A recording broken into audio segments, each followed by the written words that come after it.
ਸਤਿ ਸ਼੍ਰੀ ਅਕਾਲ ਜੀ। ਮੈਂ ਆ ਜਸਪ੍ਰੀਤ ਸਿੰਘ। ਅੱਜ ਆਪਾਂ ਸਟਾਰਟਿੰਗ ਜਿਹੜਾ ਆਪਣਾ ਟੌਪਿਕ ਰਹਿੰਦਾ ਹੈਗਾ ਉਸ ਨੂੰ ਕੰਟੀਨਿਊ ਕਰਾਂਗੇ।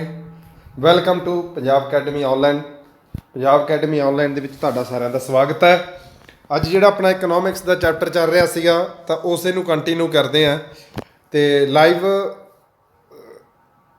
ਥੋੜ੍ਹਾ ਜਿਹਾ ਆਪਣਾ ਜਿਹੜਾ ਹੈਗਾ, ਮੈਂ ਵੈਸੇ ਲੈਕਚਰ ਲਾਈਵ ਕਰਨਾ ਸੀਗਾ ਅਤੇ ਥੋੜ੍ਹੇ ਜਿਹੇ ਜਿਹੜੇ ਸਬਸਕ੍ਰਾਈਬਰ ਹੈ ਘੱਟ ਨੇ ਅਤੇ ਤਾਂ ਕਰਕੇ ਲਾਈਵ ਨਹੀਂ ਕਰ ਸਕਿਆ। ਅਤੇ ਅਪਲੋਡ ਕਰ ਦਿੱਤੀ ਜਾਊਗੀ, ਤੁਹਾਨੂੰ ਜਿਹੜੀ PDF ਮਿਲ ਜੂਗੀ ਗਰੁੱਪ ਦੇ ਵਿੱਚੋਂ। ਅਤੇ ਅੱਜ ਜਿਹੜਾ ਆਪਣਾ ਚੈਪਟਰ ਹੈ ਮਨੀ ਐਂਡ ਕ੍ਰੈਡਿਟ ਦਾ, ਵੈਸੇ ਇੰਨਾ ਜ਼ਿਆਦਾ ਮਹੱਤਵਪੂਰਨ ਨਹੀਂ ਹੈਗਾ, ਕਦੇ ਵੀ ਬਹੁਤ ਘੱਟ ਜਿਹੜੇ ਹੈਗੇ ਆ ਇਹਦੇ ਵਿੱਚੋਂ ਕੁਐਸਚਨ ਆਏ ਆ। ਮੈਂ ਥੋੜ੍ਹਾ ਮੋਟਾ ਹੀ ਇੰਟਰੋਡਕਸ਼ਨ ਇਹਦੀ ਜਿਹੜੀ ਦੇਵਾਂਗਾ। ਉਸ ਤੋਂ ਬਾਅਦ ਜਿਹੜਾ ਹੈਗਾ ਆਪਣਾ ਟੌਪਿਕ ਇਹਦੇ ਵਿੱਚ ਆਊਗਾ ਐਗਰੀਕਲਚਰ। ਐਗਰੀਕਲਚਰ ਜਿਹੜਾ ਹੈਗਾ ਪੰਜਾਬ ਪਟਵਾਰੀ ਲਈ ਵੀ ਬਹੁਤ ਜ਼ਰੂਰੀ ਹੈ। ਅਤੇ ਜਿਹੜਾ ਆਪਣਾ ਨਰਸਰੀ ਟੀਚਰ ਟ੍ਰੇਨਿੰਗ ਵਾਲਾ ਜਿਹੜਾ NTT ਦੀਆਂ ਪੋਸਟਾਂ ਨਿਕਲੀਆਂ ਨੇ ਉਹਦੇ ਲਈ ਵੀ ਬਹੁਤ ਜ਼ਰੂਰੀ ਸੈਸ਼ਨ ਹੋਣ ਵਾਲਾ ਹੈਗਾ, ਕਿਉਂਕਿ ਇਹਦੇ ਵਿੱਚੋਂ ਕਾਫੀ ਸਾਰੇ ਕੁਐਸਚਨ ਜਿਹੜੇ ਹੈਗੇ ਆ ਆਉਂਦੇ ਹੁੰਦੇ ਆ। ਰੈਵੋਲੂਸ਼ਨ ਵਗੈਰਾ ਪੁੱਛਦੇ ਹੁੰਦੇ ਆ, ਤਾਂ ਸਾਰੀਆਂ ਰੈਵੋਲੂਸ਼ਨਾਂ ਜਿਹੜੀਆਂ ਹੈਗੀਆਂ ਇਸ ਲੈਕਚਰ ਦੇ ਵਿੱਚ ਆਪਾਂ ਕਾਊਂਟ ਕੀਤੀਆਂ ਨੇ। ਤਾਂ ਤੁਹਾਨੂੰ ਹੰਬਲ ਰਿਕੁਐਸਟ ਹੈ ਕਿ ਵੱਧ ਤੋਂ ਵੱਧ ਜਿਹੜਾ ਹੈਗਾ ਸੈਸ਼ਨ ਨੂੰ ਸ਼ੇਅਰ ਕਰੋ, ਚੈਨਲ ਨੂੰ ਸਬਸਕ੍ਰਾਈਬ ਕਰੋ ਅਤੇ ਕਮੈਂਟ ਜ਼ਰੂਰ ਕਰੋ, ਤਾਂ ਜੋ ਜਿਹੜਾ ਹੈਗਾ ਮੈਨੂੰ ਆਪਣੀਆਂ ਖਾਮੀਆਂ ਦਾ ਜਿਹੜਾ ਹੈਗਾ ਪਤਾ ਲੱਗਦਾ ਰਹੇ। ਵੱਧਦੇ ਹਾਂ ਆਪਣੇ ਸੈਸ਼ਨ ਦੇ ਵੱਲ। ਅੱਛਾ, ਮਨੀ ਐਂਡ ਕ੍ਰੈਡਿਟ। ਪਹਿਲਾਂ ਜਿਹੜਾ ਸਿਸਟਮ ਕੀ ਹੁੰਦਾ ਸੀਗਾ, ਤੁਸੀਂ ਸੁਣਿਆ ਹੋਊਗਾ ਕਿ ਹੜੱਪਾ ਸਿਵਲਾਈਜੇਸ਼ਨ ਵੇਲੇ ਸਿਸਟਮ ਕੀ ਸੀਗਾ ਕਿ ਉਦੋਂ ਪਹਿਲਾਂ ਪੈਸਾ ਪੇਪਰ ਮਨੀ ਕੁਛ ਇੱਦਾਂ ਦਾ ਨਹੀਂ ਹੁੰਦਾ ਸੀਗਾ। ਤਾਂ ਪਹਿਲਾਂ ਕੀ ਹੁੰਦਾ ਸੀ ਕਿ ਜੋ ਵਸਤੂ ਇਨਸਾਨ ਉਗਾਉਂਦੇ ਸੀ, ਪਹਿਲਾਂ ਦੋ ਹੀ ਚੀਜ਼ਾਂ ਜਿਹੜੀਆਂ ਹੈਗੀਆਂ ਉਗਾਈਆਂ ਜਾਂਦੀਆਂ ਸੀਗੀਆਂ, ਇੱਕ ਸੀਗਾ ਚਾਵਲ ਅਤੇ ਇੱਕ ਸੀਗਾ ਜੌਂ। ਜਿਨ੍ਹਾਂ ਲੋਕਾਂ ਨੂੰ ਜੌਂ ਚਾਹੀਦੇ ਹੁੰਦੇ ਸੀਗੇ ਉਹ ਕੀ ਕਰਦੇ ਸੀ, ਉਹਨਾਂ ਨੂੰ ਉਨੇ ਚਾਵਲ ਦੇ ਦਿੰਦੇ ਸੀ ਅਤੇ ਉਹਨਾਂ ਤੋਂ ਜੌਂ ਖਰੀਦ ਲੈਂਦੇ ਸੀ। ਅਤੇ ਜਿਨ੍ਹਾਂ ਬੰਦਿਆਂ ਕੋਲ ਚਾਵਲ ਹੁੰਦੇ ਸੀ ਉਹ ਉਹਨਾਂ ਨੂੰ ਉਨੇ ਚਾਵਲ ਦੇ ਦਿੰਦੇ ਸੀ ਅਤੇ ਜੌਂ ਖਰੀਦ ਲੈਂਦੇ, ਮਤਲਬ ਕਿ ਗੁੱਡਸ ਐਕਸਚੇਂਜ ਕਰ ਦਿੰਦੇ ਸੀ। ਆਪਸ ਵਿੱਚ ਜਿਹੜੀਆਂ ਫਸਲਾਂ ਸੀਗੀਆਂ ਇੰਟਰਚੇਂਜ ਕਰਕੇ ਆਪਣਾ ਗੁਜ਼ਾਰਾ ਕਰਦੇ ਸੀ। ਠੀਕ ਹੈ ਜੀ। ਉਸ ਤੋਂ ਬਾਅਦ ਮਿੱਟੀ ਦੇ ਕੋਇਨ ਆਏ, ਉਸ ਤੋਂ ਬਾਅਦ ਕੀ ਹੈ ਗੋਲਡਨ ਕੋਇਨ ਆਏ, ਫਿਰ ਰਬੜ ਦੇ ਕੋਇਨ ਆਏ। ਇੱਦਾਂ ਕਰਦਾ ਜਿਹੜਾ ਹੈਗਾ ਡਿਵੈਲਪਮੈਂਟ ਹੁੰਦੀ ਰਹੀ। ਫਿਰ ਕੀ ਹੈ ਜਿਹੜਾ ਹੈਗਾ ਬੈਂਕਿੰਗ ਸਿਸਟਮ ਚੱਲ ਗਿਆ, ਉਹਦੇ ਵਿੱਚ ਕ੍ਰੈਡਿਟ ਕਾਰਡ ਆਉਣ ਲੱਗੇ, ਇਲੈਕਟ੍ਰੋਨਿਕ ਕਾਰਡ ਜਿਹਨੂੰ ਕਹਿੰਦੇ ਆ। ਠੀਕ ਹੈ ਜੀ। ਹੁਣ ਉਹਦੇ ਨਾਲੋਂ ਜਿਹੜਾ ਹੈਗਾ ਐਡਵਾਂਸ ਹੋ ਗਿਆ ਸਿਸਟਮ। ਠੀਕ ਹੈ ਜੀ। ਹੁਣ ਨੈਟ ਬੈਂਕਿੰਗ, ਪੇ ਫੋਨ, ਗੂਗਲ ਪੇ, ਇਹ ਚੀਜ਼ਾਂ ਚੱਲ ਪਈਆਂ। ਤਾਂ ਥੋੜ੍ਹਾ ਮੋਟਾ ਆਪਣਾ ਸੈਸ਼ਨ ਜਿਹੜਾ ਰਹੂਗਾ ਬੈਂਕਿੰਗ 'ਤੇ ਹੀ ਰਹੂਗਾ। ਬੈਂਕਿੰਗ ਦੇ ਵਿੱਚ ਆਪਾਂ ਕੰਮ ਕੀ ਕਰਦੇ ਹਾਂ ਕਿ ਬੈਂਕਿੰਗ ਦੇ ਵਿੱਚ ਆਪਾਂ ਕੀ ਕਰਦੇ ਹਾਂ, ਲੈਣ ਦੇਣ ਕਰਦੇ ਹਾਂ। ਠੀਕ ਹੈ ਜੀ। ਲੈਣ ਦੇਣ ਪੈਸਾ ਜਾਂ ਤਾਂ ਆਪਾਂ ਬੈਂਕ ਨੂੰ ਦਿੰਦੇ ਹਾਂ, ਜਿਹਨੂੰ ਕੀ ਕਿਹਾ ਜਾਂਦਾ, ਲਾਇਬਿਲਿਟੀ ਕਿਹਾ ਜਾਂਦਾ ਹੈਗਾ। ਲਾਇਬਿਲਿਟੀ ਦਾ ਮਤਲਬ ਕੀ ਹੈ, ਜਦੋਂ ਬੈਂਕ ਦੇ ਵਿੱਚ ਤੁਸੀਂ ਪੈਸਾ ਜਮ੍ਹਾਂ ਕਰਵਾਤਾ ਉਹਨੂੰ ਕੀ ਕਿਹਾ ਜਾਂਦਾ ਹੈ, ਲਾਇਬਿਲਿਟੀ ਕਿਹਾ ਜਾਂਦਾ ਹੈਗਾ। ਲਾਇਬਿਲਿਟੀ ਵੈਸੇ ਦੋ ਤਰ੍ਹਾਂ ਦੀ ਹੁੰਦੀ ਹੈ, ਇੱਕ ਡਿਮਾਂਡਡ ਅਤੇ ਇੱਕ ਟਾਈਮ ਲਾਇਬਿਲਿਟੀ। ਡਿਮਾਂਡਡ ਲਾਇਬਿਲਿਟੀ, ਇੱਕ ਟਾਈਮ ਲਾਇਬਿਲਿਟੀ। ਦੇਖੋ, ਮੈਂ ਤੁਹਾਨੂੰ ਪਹਿਲਾਂ ਕਹਿ ਰਿਹਾ ਵੀ ਇੰਨੇ ਜ਼ਿਆਦਾ ਮਹੱਤਵਪੂਰਨ ਜਿਹੜੇ ਹੈ ਇਸ ਟੌਪਿਕ ਦੇ ਵਿੱਚੋਂ ਕੁਐਸਚਨ ਇੱਕ ਅੱਧਾ ਮਸਾਂ ਆ ਸਕਦਾ। ਵੈਸੇ ਮੈਨੂੰ ਕੋਈ ਉਮੀਦ ਨਹੀਂ ਹੈਗੀ ਇਸ ਟੌਪਿਕ ਦੇ ਵਿੱਚ ਜਿਹੜਾ ਹੈਗਾ ਕੁਐਸਚਨ ਆਉਣ ਦੀ। ਅੱਗੇ ਜਿਹੜਾ ਇਹਦਾ ਨੈਕਸਟ ਟੌਪਿਕ ਆਊਗਾ ਇਸੇ ਦੀ, ਮਤਲਬ ਕਿ ਇਸੇ ਵੀਡੀਓ ਦੇ ਵਿੱਚ ਹੀ ਆਪਾਂ ਇੱਕ ਟੌਪਿਕ ਸਟਾਰਟ ਕਰਾਂਗੇ ਐਗਰੀਕਲਚਰ। ਉਹ ਆਪਣੇ ਵਾਸਤੇ ਬਹੁਤ ਜ਼ਰੂਰੀ ਹੈ ਕਰਨਾ। ਠੀਕ ਹੈ ਜੀ। ਤਾਂ ਉਹ ਜਿਹੜਾ ਹੈਗਾ ਇਸ ਤੋਂ ਬਾਅਦ ਕੀ ਸੀਗਾ, ਇੱਕ ਡਿਮਾਂਡਡ ਹੁੰਦਾ ਅਤੇ ਇੱਕ ਡਿਮਾਂਡਡ ਲਾਇਬਿਲਿਟੀ ਹੁੰਦੀ ਹੈ, ਅਤੇ ਇੱਕ ਜਿਹੜੀ ਹੁੰਦੀ ਹੈਗੀ ਟਾਈਮ ਲਾਇਬਿਲਿਟੀ ਹੁੰਦੀ ਹੈ। ਡਿਮਾਂਡਡ ਲਾਇਬਿਲਿਟੀ ਕਿਹੜੀ ਹੁੰਦੀ ਹੈ, ਜਦੋਂ ਤੁਸੀਂ ਪੈਸਾ ਜਿਹੜਾ ਹੈਗਾ ਬੈਂਕ ਦੇ ਵਿੱਚ ਜਮ੍ਹਾਂ ਕਰਵਾਇਆ। ਕੋਈ ਵੀ ਕਸਟਮਰ ਜਿਹੜਾ ਹੈਗਾ ਉਹ ਪੈਸਾ ਕੀ ਕਰਦਾ, ਬੈਂਕ ਦੇ ਵਿੱਚ ਜਮ੍ਹਾਂ ਕਰਵਾਉਂਦਾ ਤਾਂ ਦੂਸਰੇ ਦਿਨ ਜਾ ਕੇ ਉਹਨੂੰ ਕਢਵਾ ਲੈਂਦਾ। ਉਹਨੂੰ ਕੀ ਕਿਹਾ ਜਾਂਦਾ ਹੈਗਾ, ਡਿਮਾਂਡਡ ਲਾਇਬਿਲਿਟੀ ਕਿਹਾ ਜਾਂਦਾ। ਮੰਨ ਲਓ ਤੁਸੀਂ ਅੱਜ 1500 ਰੁਪਈਆ ਜਮ੍ਹਾਂ ਕਰਵਾਇਆ ਤਾਂ ਕੱਲ੍ਹ ਨੂੰ ਜਾ ਕੇ ਉਹੀ 1500 ਰੁਪਈਆ ਕਢਾ ਕੇ ਜਿਹੜਾ ਹੈਗਾ ਤੁਸੀਂ ਵਾਪਸ ਲਿਆਉਣੇ ਹੋ, ਤਾਂ ਉਹਨੂੰ ਕਿਹੜੀ ਲਾਇਬਿਲਿਟੀ ਦੇ ਨਾਮ ਨਾਲ ਜਾਣਿਆ ਜਾਂਦਾ ਹੈਗਾ, ਤਾਂ ਡਿਮਾਂਡਡ ਲਾਇਬਿਲਿਟੀ ਦੇ ਨਾਮ ਨਾਲ ਜਾਣਿਆ ਜਾਂਦਾ। ਹੁਣ ਡਿਮਾਂਡਡ ਲਾਇਬਿਲਿਟੀ ਕਿਹੜੀ ਹੁੰਦੀ ਹੈ, ਜਿਹਦੇ ਵਿੱਚ ਸੇਵਿੰਗ ਅਕਾਊਂਟ ਹੁੰਦਾ ਹੈ, ਜਿਹਦਾ ਕਰੰਟ ਅਕਾਊਂਟ ਹੁੰਦਾ ਹੈ, ਜਿਹੜਾ ਡਿਮਾਂਡ ਡਰਾਫਟ, ਜਿਹਨੂੰ DD ਬੋਲਦੇ ਆ, ਉਸਨੂੰ ਕੀ ਕਹਿੰਦੇ ਆ, ਡਿਮਾਂਡ ਡਰਾਫਟ। ਠੀਕ ਹੈ ਜੀ।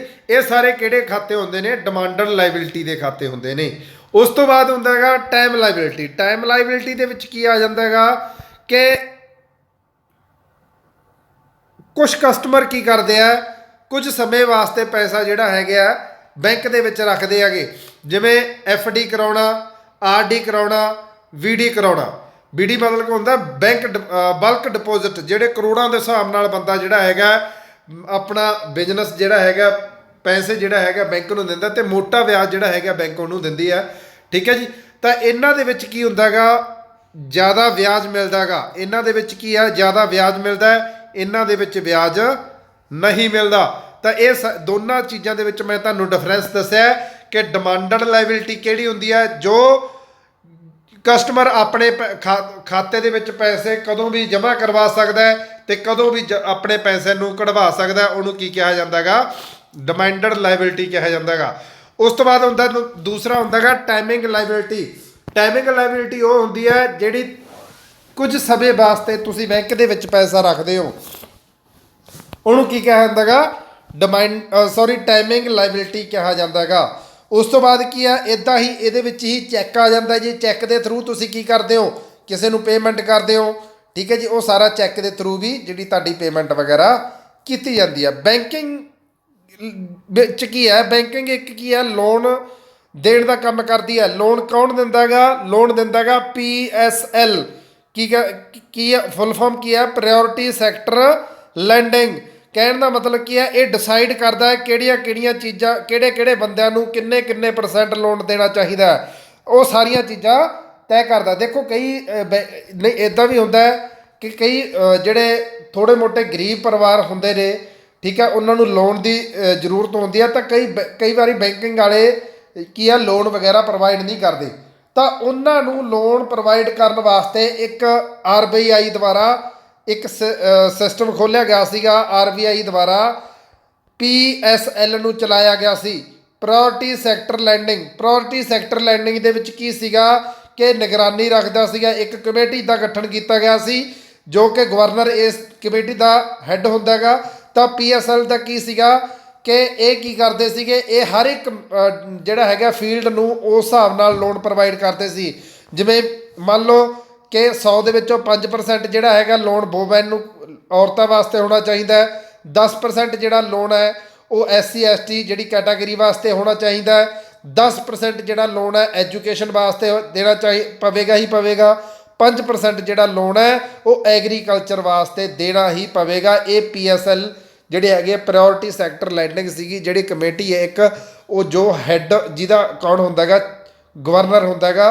ਤਾਂ ਉਹ ਕੀ ਕਰਦੇ ਆ, ਇਹ ਜਿਹੜਾ ਹੈਗਾ ਇਹ 100 ਦੇ ਵਿੱਚੋਂ ਇੰਨੇ % ਜਿਹੜਾ ਹੈਗਾ ਉਹ ਬੈਂਕ ਨੂੰ ਲੋਨ ਇਸ ਫੀਲਡ ਦੇ ਵਿੱਚ ਦੇਣਾ ਪਏਗਾ। ਬਾਕੀ ਜਿਹੜਾ 70% ਜਿਹੜਾ ਬਚ ਗਿਆ, 70% ਜਿਹੜਾ ਲੋਨ ਹੈ ਉਹ ਬੈਂਕ ਆਪਣੀ ਮਰਜ਼ੀ ਨਾਲ ਕਿਸੇ ਨੂੰ ਵੀ ਦੇ ਸਕਦਾ ਗਾ।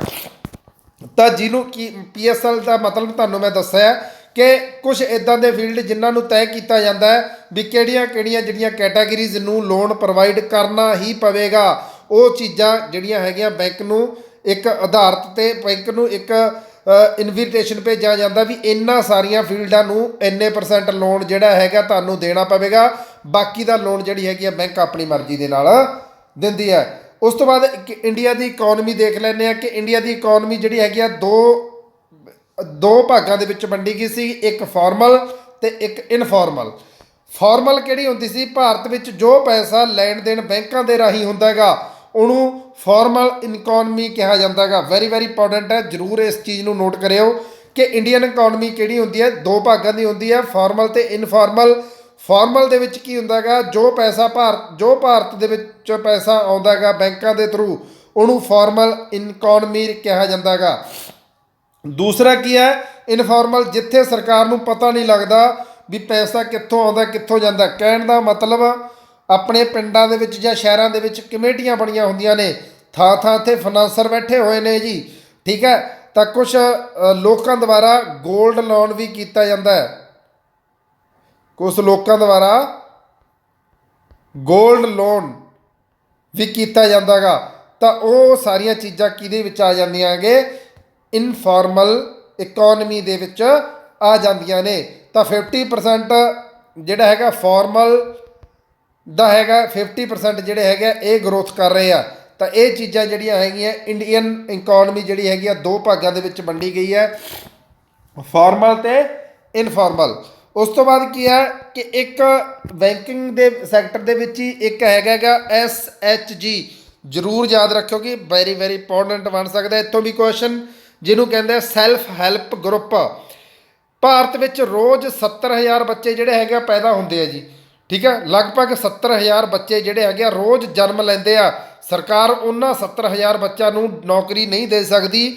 ਉਹਨਾਂ ਬੱਚਿਆਂ ਨੂੰ ਸਵੈ ਰੁਜ਼ਗਾਰ ਪੈਦਾ ਕਰਨ ਦੇ ਲਈ ਬੈਂਕ ਇੱਕ ਸਕੀਮ ਚਲਾਉਂਦੀ ਹੈ, ਜਿਸ ਸਕੀਮ ਦਾ ਨਾਂ ਕੀ ਹੈਗਾ, ਸੈਲਫ ਹੈਲਪ ਗਰੁੱਪ। ਮਤਲਬ ਕਿ ਸਵੈ ਰੁਜ਼ਗਾਰ ਜਿਹੜਾ ਹੈਗਾ ਬੰਦਾ ਆਪਣਾ ਪੈਦਾ ਕਰ ਸਕੇ। SHG self group, self help group ਦੇ ਵਿੱਚ ਕੀ ਹੈ, 10 ਤੋਂ 20 ਇੱਕ ਪਿੰਡ ਦੀਆਂ 10 ਤੋਂ 20 ਔਰਤਾਂ ਨੂੰ ਇਕੱਠਾ ਕੀਤਾ ਜਾਂਦਾ ਹੈ ਅਤੇ ਉਹਨਾਂ ਨੂੰ ਇੱਕ ਲੋਨ ਪ੍ਰੋਵਾਈਡ ਕੀਤਾ ਜਾਂਦਾ 3 ਲੱਖ ਰੁਪਏ ਦਾ, ਤਾਂ ਜੋ ਆਪਣਾ ਜਿਹੜਾ ਹੈਗਾ ਵਪਾਰਕ ਚੀਜ਼ਾਂ ਉਹ ਕਰ ਸਕਣ। ਕਈ ਵਾਰੀ ਔਰਤਾਂ ਕੀ ਆ ਆਪਣਾ ਕੋਈ ਇੱਦਾਂ ਦਾ ਬਿਜ਼ਨਸ ਸਟਾਰਟ ਕਰਨਾ ਚਾਹੁੰਦੀਆਂ ਨੇ, ਜਿਵੇਂ ਬਿਸਕੁਟਾਂ ਦਾ ਬਿਜ਼ਨਸ ਹੋ ਗਿਆ, ਅਚਾਰ ਦਾ ਬਿਜ਼ਨਸ ਹੋ ਗਿਆ, ਕੁਛ ਵੀ ਇੱਦਾਂ ਦਾ ਜਿਹੜਾ ਹੈਗਾ ਬਿਜ਼ਨਸ ਸਟਾਰਟ ਕਰਨ ਦੇ ਵਾਸਤੇ ਉਹ ਬੈਂਕਿੰਗ ਕੀ ਕਰਦੀ ਹੈ, SHG ਰਾਹੀਂ ਉਹਨਾਂ ਨੂੰ ਲੋਨ ਪ੍ਰੋਵਾਈਡ ਕਰਵਾ ਦਿੱਤਾ ਜਾਂਦਾ ਹੈਗਾ। ਤਾਂ ਇਹ ਜ਼ਰੂਰ ਟਰਮ ਯਾਦ ਰੱਖਣ ਵਾਲੀ ਹੈ, ਤਾਂ ਜ਼ਰੂਰ ਯਾਦ ਕਰਿਓ ਇਸ ਚੀਜ਼ ਨੂੰ। ਉਸ ਤੋਂ ਬਾਅਦ ਹੈ ਕਿ agriculture in India, very very important chapter ਰਹੂਗਾ ਸਾਰਾ ਐਗਰੀਕਲਚਰ ਇਨ ਇੰਡੀਆ। ਭਾਰਤ ਵਿੱਚ ਖੇਤੀਬਾੜੀ ਦੀ ਪੈਦਾਵਾਰ ਕਿੱਦਾਂ ਦੀ ਹੈ, ਉਹ ਸਾਰੀਆਂ ਚੀਜ਼ਾਂ ਆਪਾਂ ਦੇਖਾਂਗੇ। ਖੇਤੀਬਾੜੀ ਦੀ ਪੈਦਾਵਾਰ ਦੇ ਵਿੱਚ ਭਾਰਤ ਦਾ ਦੂਸਰਾ ਸਥਾਨ ਹੈ। ਆਪਾਂ ਪਹਿਲਾਂ ਵੀ ਡਿਸਕਸ ਕਰ ਚੁੱਕੇ ਹਾਂ ਕਿ ਖੇਤੀਬਾੜੀ ਦੀ ਪੈਦਾਵਾਰ ਦੇ ਵਿੱਚ ਭਾਰਤ ਦਾ ਕਿੰਨਾ ਸਥਾਨ ਹੈ, ਤਾਂ ਤੁਸੀਂ ਦੱਸੋਗੇ ਦੂਸਰਾ ਸਥਾਨ ਹੈ। ਜੇ ਤੁਹਾਨੂੰ ਪੁੱਛਿਆ ਜਾਵੇ ਖੇਤੀਬਾੜੀ ਦੀ ਪੈਦਾਵਾਰ ਦੇ ਵਿੱਚ ਵਿਸ਼ਵ ਦੇ ਵਿੱਚ ਸਭ ਤੋਂ ਪਹਿਲਾ ਸਥਾਨ ਕਿਹਦਾ ਹੈਗਾ, ਤਾਂ ਸਭ ਤੋਂ ਪਹਿਲਾ ਸਥਾਨ ਹੈ ਜੀ ਚਾਈਨਾ ਦਾ। ਤਾਂ ਜ਼ਰੂਰ ਯਾਦ ਰੱਖਿਓ ਪਹਿਲ 'ਤੇ ਕੌਣ ਹੈ, ਚਾਈਨਾ ਹੈਗਾ, ਦੂਸ 'ਤੇ ਕੌਣ ਹੈ ਵੀ ਭਾਰਤ ਆਪਣਾ। ਉਸ ਤੋਂ ਬਾਅਦ ਸੈਕਿੰਡ ਪੁਆਇੰਟ ਕੀ ਹੈ ਕਿ ਖੇਤੀਬਾੜੀ ਦਾ ਭਾਰਤ ਦੀ ਅਰਥ ਵਿਵਸਥਾ ਇਕੋਨਮੀ ਜਿਹੜੀ ਹੈਗੀ ਆ 15% ਯੋਗਦਾਨ ਹੈ। ਖੇਤੀਬਾੜੀ ਦੇ ਵਿੱਚੋਂ ਜਿਹੜੀ ਭਾਰਤ ਦੀ GDP ਆ ਉਹ 15% ਦਾ ਯੋਗਦਾਨ ਪਾਉਂਦੀ ਹੈ। ਇਹ ਜ਼ਰੂਰ ਯਾਦ ਰੱਖੋ, ਵੈਰੀ ਵੈਰੀ ਇੰਪੋਰਟੈਂਟ ਹੈ। ਭਾਰਤ ਦੀ ਜਿਹੜੀ 50% ਵਰਕ ਫੋਰਸ ਹੈ, ਰੁਜ਼ਗਾਰ ਜਿਹੜੇ ਹੈਗੇ ਆ ਖੇਤੀ ਦੇ ਉੱਪਰ ਨਿਰਭਰ ਕਰਦੇ ਆ। 50% ਜਿਹੜੇ ਕੈਂਡੀਡੇਟ ਨੇ ਜਾਂ ਨੌਜਵਾਨ ਨੇ ਉਹ ਕੀ ਕਰਦੇ ਆ, ਖੇਤੀ ਦੇ ਉੱਤੇ ਹੀ ਨਿਰਭਰ ਕਰਦੇ ਆ।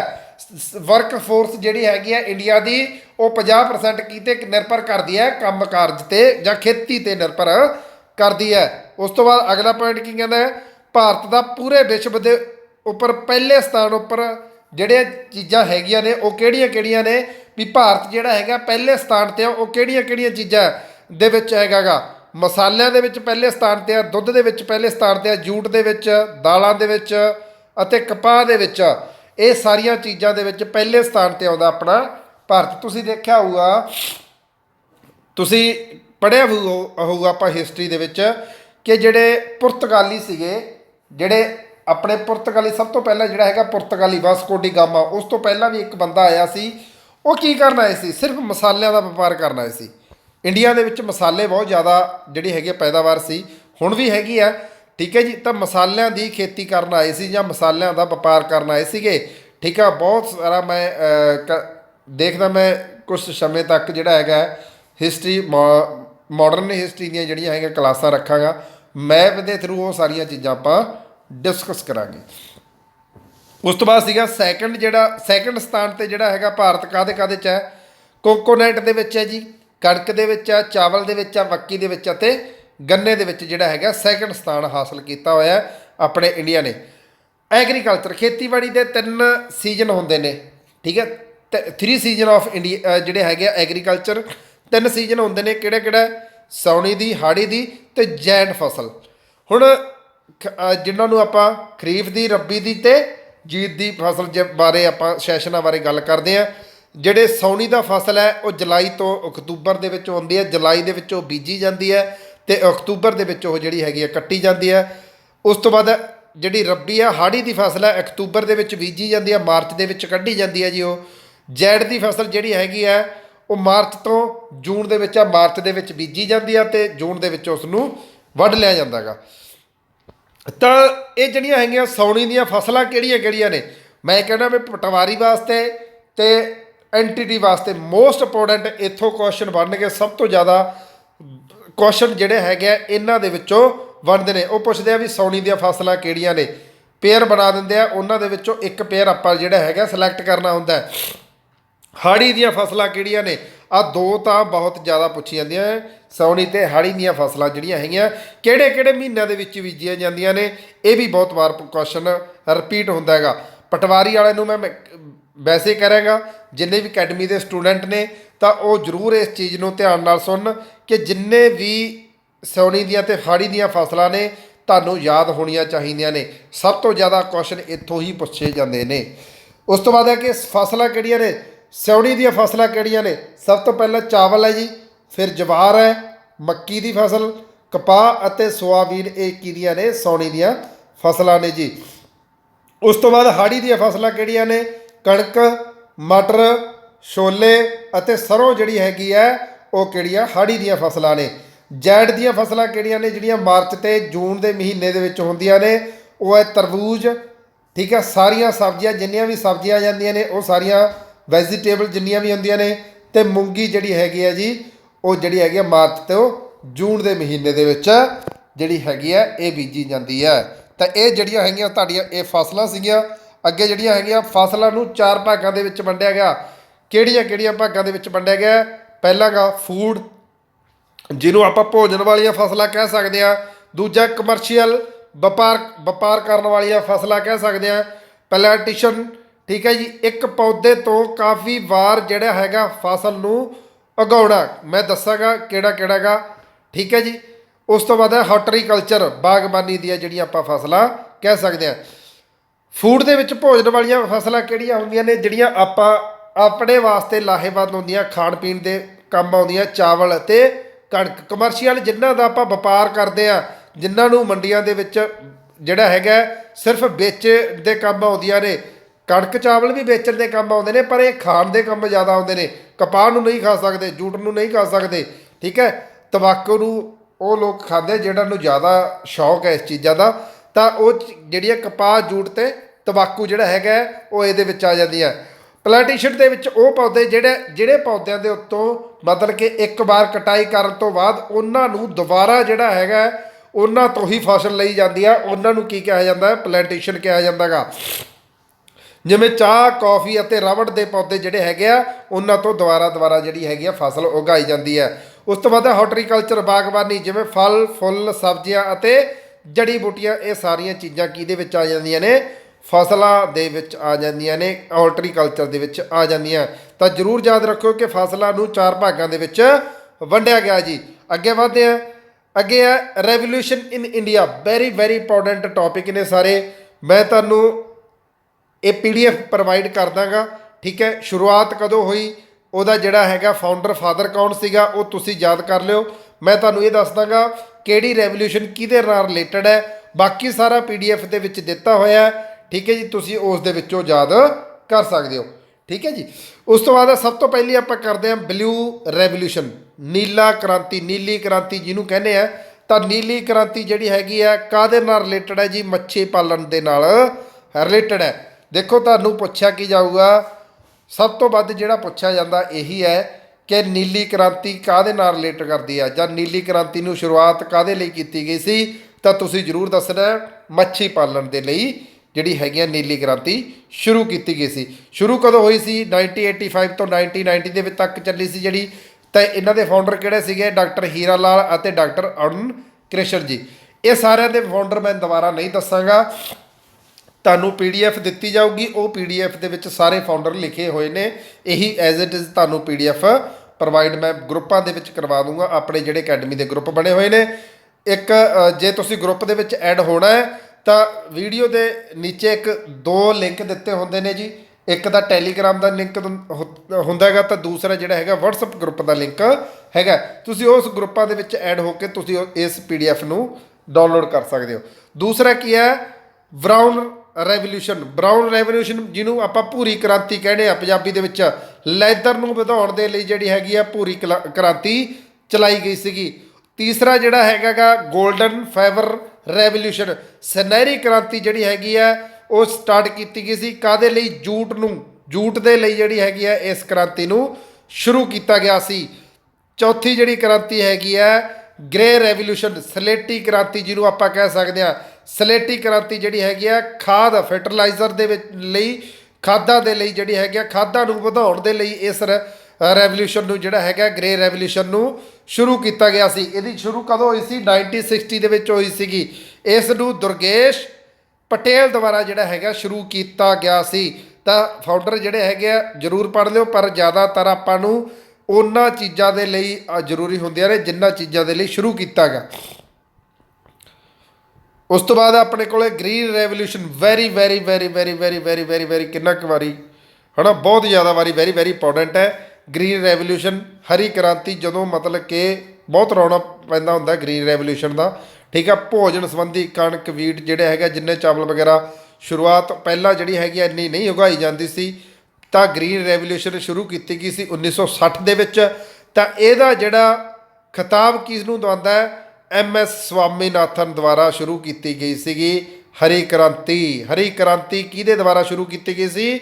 MS ਸਵਾਮੀਨਾਥਨ। ਕਹੀ ਜਾਂਦਾ ਹੁੰਦਾ ਕਿ ਹਰੇਕ ਜਦੋਂ ਸਰਕਾਰ ਸੱਤਾ 'ਤੇ ਆਉਣ ਦੇ ਵਿੱਚ ਪਹਿਲਾਂ ਗੱਲਾਂ ਕਰਦੀ ਹੁੰਦੀ ਹੈ ਕਿ ਅਸੀਂ ਗ੍ਰੀਨ ਰੈਵੋਲੂਸ਼ਨ ਜਿਹੜੀ ਹੈਗੀ ਆ, ਸਵਾਮੀਨਾਥਨ ਦੀਆਂ ਰਿਪੋਰਟਾਂ ਜਿਹੜੀਆਂ ਹੈਗੀਆਂ ਲਾਗੂ ਕਰਾਂਗੇ, ਜੇ ਕਰਾਂਗੇ, ਪਰ ਲਾਗੂ ਕੋਈ ਨਹੀਂ ਕਰਦਾ।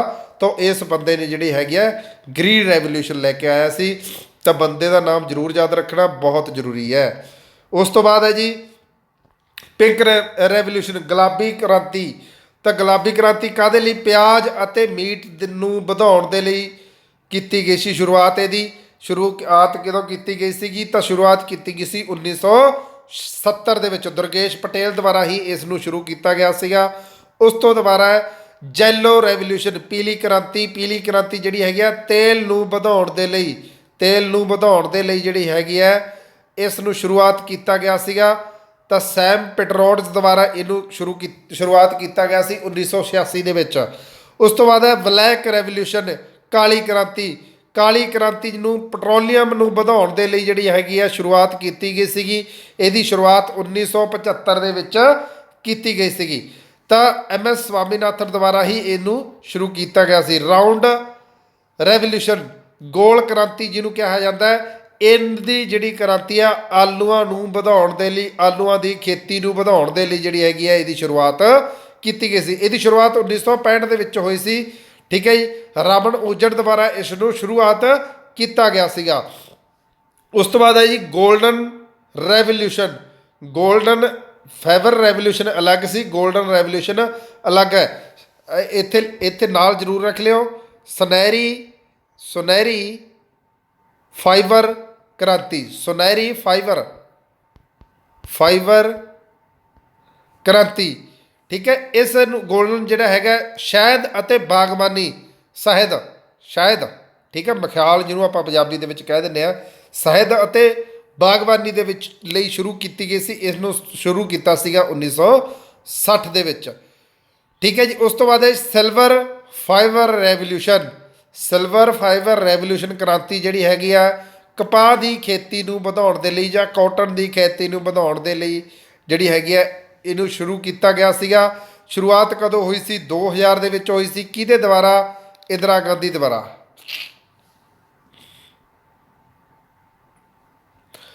ਠੀਕ ਹੈ ਜੀ। ਇੰਦਰਾ ਗਾਂਧੀ ਦੁਆਰਾ ਇਹਨੂੰ ਪਹਿਲਾਂ ਸ਼ੁਰੂਆਤ ਕੀਤਾ ਗਿਆ ਸੀ, ਪਰ 2000 ਦੇ ਵਿੱਚ ਇਹਨੂੰ ਸ਼ੁਰੂ ਕੀਤੀ ਗਈ ਸੀਗੀ ਇਹ, ਠੀਕ ਹੈ। ਉਸ ਤੋਂ ਬਾਅਦ ਹੈ ਵਾਈਟ ਰੈਵੋਲੂਸ਼ਨ, ਚਿੱਟੀ ਕ੍ਰਾਂਤੀ। ਇਸ ਕ੍ਰਾਂਤੀ ਨੂੰ ਦੁੱਧ ਵਧਾਉਣ ਦੇ ਲਈ ਸ਼ੁਰੂ ਕੀਤਾ ਗਿਆ ਸੀ। ਵਾਈਟ ਰੈਵੋਲੂਸ਼ਨ ਦੁੱਧ ਦੇ ਨਾਲ ਰਿਲੇਟਡ ਹੈ ਜੀ। ਦੁੱਧ ਵਧਾਉਣ ਦੇ ਲਈ ਜਿਹੜਾ ਹੈਗਾ ਵਾਈਟ ਰੈਵੋਲੂਸ਼ਨ ਲੈ ਕੇ ਆਏ ਸੀਗੇ। ਰੈੱਡ ਰੈਵੋਲੂਸ਼ਨ ਕਾਹਦੇ ਲਈ ਸੀ? ਲਾਲ ਕ੍ਰਾਂਤੀ ਕਾਹਦੇ ਲਈ ਸੀਗੀ ਜੀ? ਲਾਲ ਕ੍ਰਾਂਤੀ ਸੀਗੀ ਟਮਾਟਰ ਦੀ ਖੇਤੀ ਨੂੰ ਵਧਾਉਣ ਦੇ ਲਈ। 1980 ਦੇ ਵਿੱਚ ਇਹਦੀ ਸ਼ੁਰੂਆਤ ਹੋ ਗਈ ਸੀਗੀ। ਉਸ ਤੋਂ ਬਾਅਦ ਸੈਕੰਡ ਗ੍ਰੀਨ ਰੈਵੋਲੂਸ਼ਨ, ਦੂਸਰੀ ਹਰੀ ਕ੍ਰਾਂਤੀ, ਦਾਲਾਂ ਦੀ ਸ਼ੁਰੂਆਤ ਕਰਨ ਦੇ ਲਈ ਇਸ ਨੂੰ ਸ਼ੁਰੂ ਕੀਤਾ ਗਿਆ ਸੀਗਾ। ਉਸ ਤੋਂ ਬਾਅਦ ਹੈ ਜੀ ਇਹਨੂੰ ਸ਼ੁਰੂ ਕੀਤਾ ਸੀਗਾ ਭਾਵਰ ਲਾਲ ਜੈਨ ਦੁਆਰਾ। ਸੈਕੰਡ ਵਾਈਟ, ਦੂਸਰੀ ਚਿੱਟੀ ਕ੍ਰਾਂਤੀ, ਜਾਨਵਰਾਂ ਦੀ ਦੇਖਭਾਲ ਕਰਨ ਦੇ ਲਈ ਸ਼ੁਰੂਆਤ ਕੀਤੀ ਗਈ ਸੀਗੀ। ਉਸ ਤੋਂ ਬਾਅਦ ਸਟੋਫਨ ਰੈਵੋਲੂਸ਼ਨ, ਕੇਸਰ ਦੀ ਖੇਤੀ ਕਰਨ ਦੇ ਲਈ, ਕੇਸਰ ਕ੍ਰਾਂਤੀ ਕਿਹਾ ਜਾਂਦਾ, ਕੇਸਰ ਦੀ ਨਹੀਂ, ਕੇਸਰ ਕ੍ਰਾਂਤੀ ਜਿਹਨੂੰ ਕਿਹਾ ਜਾਂਦਾ ਸੋਲਰ એનર્ਜੀ ਦੀ ਨੂੰ ਵਧਾਉਣ ਦੇ ਲਈ ਜਿਹੜੀ ਹੈਗੀ ਹੈ ਇਹਦੀ ਸ਼ੁਰੂਆਤ ਕੀਤੀ ਗਈ ਸੀ 2007 ਦੇ ਵਿੱਚ। ਉਸ ਤੋਂ ਬਾਅਦ ਆਪਾਂ ਮੇਨ ਚੀਜ਼ਾਂ ਕਰਦੇ ਹਾਂ ਕਿ ਕਿਹੜੀਆਂ ਚੀਜ਼ਾਂ ਦੇ ਵਿੱਚ ਕਿਹੜੀਆਂ ਸਟੇਟਾਂ ਸਭ ਤੋਂ ਜ਼ਿਆਦਾ ਅੱਗੇ ਨੇ। ਤਾਂ ਹੈਡਿੰਗ ਜ਼ਰੂਰ ਬਣਾ ਲਿਓ, ਮੈਂ ਹੈਡਿੰਗ ਪਾਉਣੀ ਭੁੱਲ ਗਿਆ। ਤਾਂ ਇਹ ਜ਼ਰੂਰ ਯਾਦ ਰੱਖਿਓ ਵੀ ਕਿਹੜੀਆਂ ਚੀਜ਼ਾਂ ਦੇ ਵਿੱਚ ਕਿਹੜੀਆਂ ਸਟੇਟਾਂ ਸਭ ਤੋਂ ਜ਼ਿਆਦਾ ਅੱਗੇ ਨੇ। ਹਲਦੀ ਦੀ ਖੇਤੀ ਵਿੱਚ, ਤੰਬਾਕੂ ਦੀ ਖੇਤੀ ਦੇ ਵਿੱਚ, ਮਿਰਚਾਂ ਦੀ ਖੇਤੀ ਦੇ ਵਿੱਚ ਫਸਟ ਸਟੇਟ ਜਿਹੜੀ ਹੈਗੀ ਆ ਉਹ ਕਿਹੜੀ ਹੈ ਜੀ? ਆਂਧਰਾ ਪ੍ਰਦੇਸ਼ ਹੈ। ਸੂਰਜਮੁਖੀ ਦੀ ਜਿਹੜੀ ਹੈਗੀ ਆ ਸੂਰਜਮੁਖੀ ਦੀ ਖੇਤੀ, ਕੌਫੀ ਦੀ ਖੇਤੀ ਤੇ ਰੇਸ਼ਮ ਦੀ ਜਿਹੜੀ ਖੇਤੀ ਕਰਨ ਦੇ ਵਿੱਚ ਸਭ ਤੋਂ ਪਹਿਲੀ ਸਟੇਟ ਕਿਹੜੀ ਹੈ? ਕਰਨਾਟਕ ਹੈ ਜੀ। ਤਿਲਾਂ ਦੀ ਖੇਤੀ, ਦਾਲਾਂ ਦੀ ਖੇਤੀ, ਚਣੇ ਦੀ ਖੇਤੀ ਅਤੇ ਲਸਣ ਦੀ ਖੇਤੀ ਕਰਨ ਦੇ ਵਿੱਚ ਸਭ ਤੋਂ ਪਹਿਲੀ ਸਟੇਟ ਆਉਂਦੀ ਹੈ ਮੱਧ ਪ੍ਰਦੇਸ਼। ਇਲਾਇਚੀ ਦੀ, ਰਬੜ ਦੀ, ਨਾਰੀਅਲ ਦੀ, ਮਸਾਲਿਆਂ ਦੀ ਖੇਤੀ ਕਰਨ ਦੇ ਵਿੱਚ ਸਭ ਤੋਂ ਪਹਿਲੀ ਸਟੇਟ ਆਉਂਦੀ ਹੈ ਜੀ ਕੇਰਲਾ। ਅੰਗੂਰ, ਪਿਆਜ਼, ਅੰਬ ਦੀ ਅਤੇ ਕਾਜੂ ਦੀ ਖੇਤੀ ਕਰਨ ਦੇ ਵਿੱਚ ਸਭ ਤੋਂ ਪਹਿਲੀ ਸਟੇਟ ਆਉਂਦੀ ਹੈ ਮਹਾਰਾਸ਼ਟਰਾ। ਸਰੋਂ ਦੀ ਖੇਤੀ ਕਰਨ ਦੇ ਵਿੱਚ ਸਭ ਤੋਂ ਜ਼ਿਆਦਾ ਪਹਿਲੀ ਜਿਹੜੀ ਸਟੇਟ ਆਉਂਦੀ ਹੈ ਰਾਜਸਥਾਨ। ਚਾਵਲ ਅਤੇ ਜੂਟ ਦੀ ਖੇਤੀ ਕਰਨ ਦੇ ਵਿੱਚ ਸਭ ਤੋਂ ਪਹਿਲੀ ਸਟੇਟ ਹੈ ਜੀ ਪੱਛਮੀ ਬੰਗਾਲ। ਚਾਹ ਅਤੇ ਬਾਂਸ ਦੀ ਸਭ ਤੋਂ ਜ਼ਿਆਦਾ ਪੈਦਾਵਾਰ ਕਰਨ ਵਾਲੀ ਸਟੇਟ ਜਿਹੜੀ ਹੈਗੀ ਹੈ ਅਸਾਮ ਹੈ ਜੀ। ਕਪਾਹ ਅਤੇ ਮੂੰਗਫਲੀ ਸਭ ਤੋਂ ਪੈਦਾ ਕਰਨ ਵਾਲੀ ਪਹਿਲੀ ਸਟੇਟ ਜਿਹੜੀ ਹੈਗੀ ਹੈ ਗੁਜਰਾਤ ਹੈ। ਪ੍ਰੀ ਹਾਰਟੀਕਲਚਰ ਸਾਰੀਆਂ ਮਤਲਬ ਖੇਤੀਆਂ ਕਰਨ ਵਿੱਚ ਕੌਣ ਮਾਹਿਰ ਹੈ? ਪੰਜਾਬ ਜੀ, ਠੀਕ ਹੈ, ਪ੍ਰੀ ਹਾਰਟੀਕਲਚਰ। ਉਸ ਤੋਂ ਬਾਅਦ ਹੈ ਜੀ ਕੇਸਰ ਦੀ ਖੇਤੀ ਕਰਨ ਦੇ ਵਿੱਚ ਜੰਮੂ ਕਸ਼ਮੀਰ। ਲੀਚੀ ਦੀ ਖੇਤੀ ਕਰਨ ਦੇ ਵਿੱਚ ਬਿਹਾਰ। ਦੁੱਧ, ਆਲੂ ਅਤੇ ਗੰਨਾ ਸਭ ਤੋਂ ਜ਼ਿਆਦਾ ਪੈਦਾ ਕਰਨ ਵਿੱਚ ਉੱਤਰ ਪ੍ਰਦੇਸ਼ ਅਤੇ ਕੇਲਾ ਪੈਦਾ ਕਰਨ ਦੇ ਵਿੱਚ ਤਾਮਿਲਨਾਡੂ ਸਭ ਤੋਂ ਪਹਿਲੇ ਨੰਬਰ 'ਤੇ ਆਉਂਦਾ ਹੈਗਾ। ਤਾਂ ਇਹ ਸਾਰੀ ਜਿਹੜੀ ਹੈਗੀ ਆ ਆਪਣੀ ਇਕੋਨਮੀ ਦਾ ਐਗਰੀਕਲਚਰ ਜਿਹੜਾ ਹੈਗਾ ਸ਼ੁਰੂ ਕੀਤਾ ਗਿਆ ਸੀਗਾ ਆਪਣੇ ਦੁਆਰਾ। ਤਾਂ ਇੱਕ ਜਾਂ ਦੋ ਵੀਡੀਓ ਦੇ ਵਿੱਚੋਂ ਦੋ ਕੁ ਵੀਡੀਓ ਦੇ ਵਿੱਚ ਆਪਣੀ ਇਕੋਨਮੀ ਜਿਹੜੀ ਹੈਗੀ ਆ ਪੂਰੀ ਕੰਪਲੀਟ ਕਰ ਦਿੱਤੀ ਜਾਊਗੀ, ਠੀਕ ਹੈ ਜੀ। ਤਾਂ ਵੱਧ ਤੋਂ ਵੱਧ ਜਿਹੜਾ ਹੈਗਾ ਸੈਸ਼ਨ ਨੂੰ ਸ਼ੇਅਰ ਕਰੋ, ਲਾਈਕ ਕਰੋ, ਸਬਸਕ੍ਰਾਈਬ ਕਰੋ। ਸਬਸਕ੍ਰਾਈਬਰ ਜ਼ਰੂਰ ਆਪਣੇ ਜਿਹੜੇ ਹੈਗੇ ਇਨਕਰੀਜ਼ ਕਰੋ। ਤੁਹਾਡੀ ਬਦੌਲਤ ਹੀ ਜਿਹੜੇ ਹੈਗੇ ਸਬਸਕ੍ਰਾਈਬਰ ਇਨਕਰੀਜ਼ ਹੋ ਸਕਦੇ ਆ ਜੀ। ਆਪਾਂ ਉਸ ਤੋਂ ਬਾਅਦ ਜਿਹੜੀ ਹੈਗੀ ਆ ਲਾਈਵ ਕਲਾਸ ਜ਼ਰੂਰ ਸਟਾਰਟ ਕਰਾਂਗੇ। ਜੇਕਰ ਕੋਈ ਵੀ ਇਨਕੁਆਇਰੀ ਹੈ ਜਾਂ ਕੋਈ ਵੀ ਪੁੱਛਣਾ ਚਾਹੁੰਦਾ ਗਾ, ਇਹ ਮੇਰਾ WhatsApp ਨੰਬਰ ਹੈ, ਠੀਕ ਹੈ। ਤੁਸੀਂ ਇਸ ਦੇ ਉੱਤੇ ਕਾਲ ਕਰਕੇ ਕੋਈ ਚੀਜ਼ ਬਾਰੇ ਵੀ ਇਨਫੋਰਮੇਸ਼ਨ ਲੈ ਸਕਦੇ ਹੋ। ਤਾਂ ਜਿੰਨੇ ਵੀ ਸਾਡੇ ਜੇ ਤੁਸੀਂ ਨੋਟਸ ਪ੍ਰੋਵਾਈਡ ਕਰਵਾਉਣਾ ਚਾਹੁੰਦੇ ਹੋ ਆਪਣੇ ਆਪ ਨੂੰ, ਜੇ ਤੁਸੀਂ ਨੋਟਸ ਲੈਣਾ ਚਾਹੁੰਦੇ ਹੋ, ਠੀਕ ਹੈ ਜੀ, ਤਾਂ ਅਸੀਂ ਜਿਹੜੇ ਹੈਗੇ ਆ ਮੈਂ ਤੁਹਾਨੂੰ 60 ਨੰਬਰਾਂ ਦੇ ਨੋਟਸਾਂ ਦੇ ਨਾਲ ਪਲੱਸ ਇਕੋਨਮੀ ਪਲੱਸ ਪੰਜਾਬੀ, ਠੀਕ ਹੈ, ਪਲੱਸ ਹਿੰਦੀ ਦੇ ਨੋਟਸ ਜਿਹੜੇ ਹੈਗੇ ਆ ਫ੍ਰੀ ਦਿੱਤੇ ਜਾਣਗੇ। ਅਤੇ ਜਿਨ੍ਹਾਂ ਦੀ ਫੀਸ ਅਸੀਂ 1000 ਰੁਪਈਆ ਰੱਖੀ ਹੈ ਜੀ। ਜੇ ਤੁਸੀਂ ਸਾਰੇ ਨੋਟਸ ਲੈਣਾ ਚਾਹੁੰਦੇ ਹੋ, ਆਲ ਨੋਟਸ, ਠੀਕ ਹੈ ਜੀ, ਸਾਰੇ ਨੋਟਸ ਹਿਸਟਰੀ, ਪੋਲਿਟੀ, ਜੋਗਰਾਫੀ, ਤਾਂ ਉਹਦੀ ਜਿਹੜੀ ਫੀਸ ਹੈ ਉਹ 2000 ਰੱਖੀ ਸੀ, ਠੀਕ ਹੈ। ਤਾਂ 2500 ਰੁਪਏ ਤੁਹਾਨੂੰ ਡਿਸਕਾਊਂਟ ਦਿੱਤਾ ਜਾਊਗਾ। ਤਾਂ 1500 ਰੁਪਏ ਦੇ ਵਿੱਚ ਤੁਹਾਨੂੰ ਜਿਹੜੀ ਹੈਗੀ ਆ ਸਾਰੇ ਨੋਟਸ NTT ਦੇ ਜਿੰਨੇ ਵੀ A ਤੋਂ ਲੈ ਕੇ Z ਤੱਕ ਨੋਟਸ ਹੈਗੇ ਨੇ ਉਹ ਤੁਹਾਨੂੰ ਪ੍ਰੋਵਾਈਡ ਕਰਵਾ ਦਿੱਤੇ ਜਾਣਗੇ। ਜਿਨ੍ਹਾਂ ਨੇ ਵੀ ਨੋਟਸ ਲੈਣੇ ਹੁਣ ਤਾਂ ਮੈਨੂੰ ਇਸ ਨੰਬਰ ਦੇ ਉੱਪਰ 9464395331 'ਤੇ ਮੈਸੇਜ ਜਾਂ ਕਾਲ ਕਰ ਸਕਦੇ ਨੇ। ਤੁਹਾਡਾ ਬਹੁਤ ਬਹੁਤ ਧੰਨਵਾਦ ਵੀਡੀਓ ਦੇਖਣ ਲਈ।